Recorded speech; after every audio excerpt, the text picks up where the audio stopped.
కాళేశ్వరం వల్ల తెలంగాణకు ప్రయోజనం ఉందా లేదా మీరు చెప్పండి మీ దృష్టిలో యాజ్ ఈటల్ రాజేంద్ర.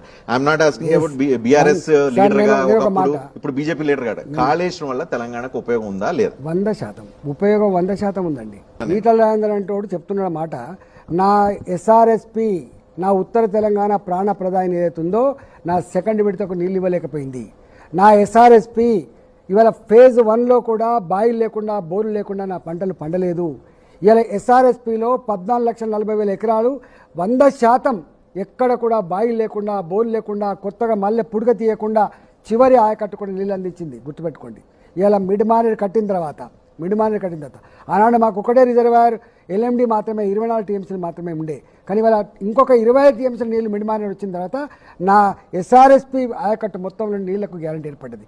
ఈవెన్ దాని రీడిజైనింగ్ పేరిట ఇవాళ మిడ్ మానేర్ నుంచి అవసరమైతే రివర్స్ పంపింగ్ ఏదైతే పెట్టామో రివర్స్ పంపింగ్ ద్వారా నిజామాబాద్లో ఉన్నటువంటి లిఫ్ట్ ఇరిగేషన్లు కానీ నిజామాబాదు నుంచి కరీంనగర్కి వచ్చేటువంటి ఇవి కూడా గ్యారంటీ ఏర్పడ్డది. అంతేకాదు మీరు గుర్తుపెట్టుకోండి, ఇవాళ నేను రికార్డు చెప్తా ఉన్నా, కొన్ని మర్చిపోని అవి నా వాగులు పారినాయి.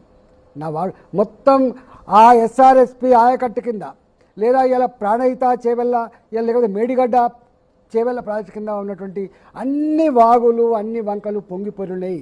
ఇవాళ కొన్ని వందల చెక్ డ్యామ్లు కట్టబడ్డాయి. ఇవాళ ఎకలాజికల్ బ్యాలెన్స్ కాపాడబడ్డది.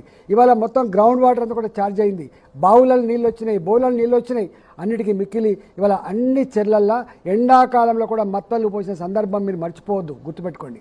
తెలంగాణ వచ్చిన తర్వాత ఈవెన్ మహబూబ్నగర్ లాంటి ప్రాంతంలో కూడా ఆనాడు పూర్తి చేయబడిన ప్రాజెక్టు పూర్తి చేయబడి ఇవాళ ఎండాకాలంలో మత్తలు దూకినటువంటి విషయం మర్చిపోకండి. ఇవాళ వీళ్ళు అంటున్నారు ఏదో ఇప్పుడు కూడా పంటలు పండినాయి కదా, ఇవి కాదు.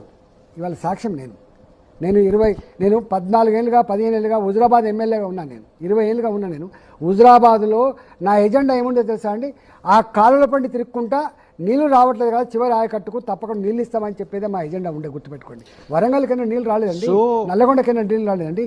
ఇవాళ కాళేశ్వరం ప్రాజెక్టు ఎంత కరెంటు బిల్లు అవుతుంది? 10,000 కోట్లు అవుతుందా?